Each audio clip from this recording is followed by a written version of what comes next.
बिस्मिल्लाहिर्रहमानिर्रहीम। अस्सलाम वालेकुम व्यूअर्स। आज हम बनाएंगे चिकन बोटी स्टेक्स।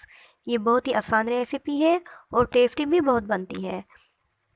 आजकल आप इफ्तार में भी इसको बना सकते हैं या फिर इवनिंग स्नैक्स में या फिर मेहमानों के लिए एज अ साइड डिश सर्व कर सकते हैं। ये मेहमानों को बहुत पसंद आएगी। तो चलिए इसको बनाना स्टार्ट करते हैं। इसके लिए हम सबसे पहले चिकन को मैरिनेट करेंगे। यहाँ पर मैंने हाफ kg बोनलेस चिकन लिया है और इनको इस तरह से चौकोर पीसेस में कट कर लिया था। कटिंग से पहले चिकन को अच्छे से धो लेना है और इसको ड्राई कर लेना है।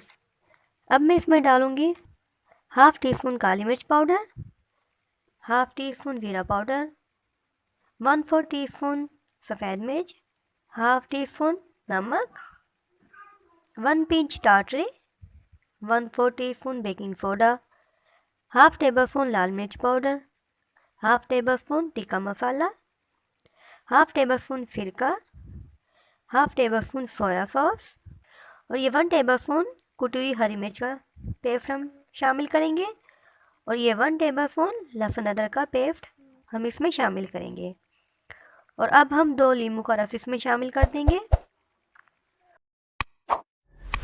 तो ये लास्ट में हम 1 टेबल स्पून मायोनीज़ का शामिल करेंगे। इन तमाम मसालों को हम अच्छे से मिक्स कर देंगे।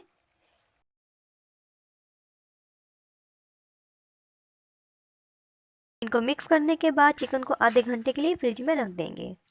अब हम एक अलग बाउल लेंगे और इसमें शामिल करेंगे हाफ़ कप मैदा, हाफ़ टेबल स्पून नमक, हाफ़ टेबल स्पून काली मिर्च पाउडर, 1/4 टेबल स्पून लाल मिर्च पाउडर और 2 टेबल स्पून हम इसमें तिल शामिल करेंगे और 1 पिंच ऑरेंज कलर का डाल देंगे और इन सबको अच्छे से मिक्स कर देंगे। और फिर इसमें थोड़ा थोड़ा पानी डालते हुए एक गाढ़ा सा पेस्ट बना लेंगे। आपने पेस्ट को सिर्फ इतना थिक करना है जितना कि मैं आपको दिखा रही हूँ, इससे ज़्यादा पतला नहीं होना चाहिए। आधा घंटा हो गया है। अब हम चिकन के एक एक पीसीस को इस मिक्सचर में डिप करेंगे और अच्छे से इस पर कोट करके इसको घी में शामिल कर देंगे। इसके लिए यहाँ पर मैंने एक कढ़ाई में घी को हल्का सा गर्म कर लिया है। आप घी में बबल से अंदाज़ा लगा सकते हैं कि घी कितना गर्म है। अगर हम तेज़ गरम घी में फ्राई करेंगे तो ये बोटी ऊपर से जल जाएंगी और अंदर से चिकन कच्चा रह जाएगा। अब हम इस पर थोड़े से तिल छिड़क देंगे और इनको 3 से 4 मिनट तक ऐसे ही रहने देंगे ताकि एक साइड से अच्छे से कुक हो जाए। 3 से 4 मिनट के बाद हम इनकी साइड चेंज करेंगे और फिर से 2 से 3 मिनट तक के लिए इसको कुक करेंगे। ऐसा करने से ये बोटियाँ ऊपर से क्रिस्पी बनेंगी और अंदर से चिकन जूसी बनेगा। तो ये अच्छे से कुक हो गए हैं। अब हम इनको निकाल लेंगे। अब हम एक पैन लेंगे और इसमें 1 टेबल स्पून ऑयल का ले लेंगे और 1 पिंच नमक का शामिल करेंगे। यहाँ पर मैंने शिमला मिर्च को चौकोर पीसेस में कट किया था, वो इसमें शामिल करेंगे और इसको कुक करेंगे। और साथ ही ये चौकोर पीसेस में कट की हुई प्याज इसमें शामिल कर देंगे और सिर्फ 1 मिनट तक इन दोनों को कुक करेंगे। इनको ज़्यादा कुक नहीं करना है, क्रंची ही रहने देना है। सिर्फ 1 मिनट के बाद हम इनको निकाल लेंगे और ठंडा होने के लिए रख देंगे।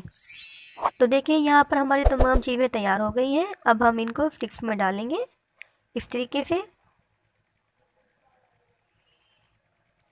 तो यहाँ पर मैंने एक स्टिक तैयार कर ली है। तो ये देखिए माशाल्लाह से कितनी खूबसूरत और डिलीशियस लग रही है।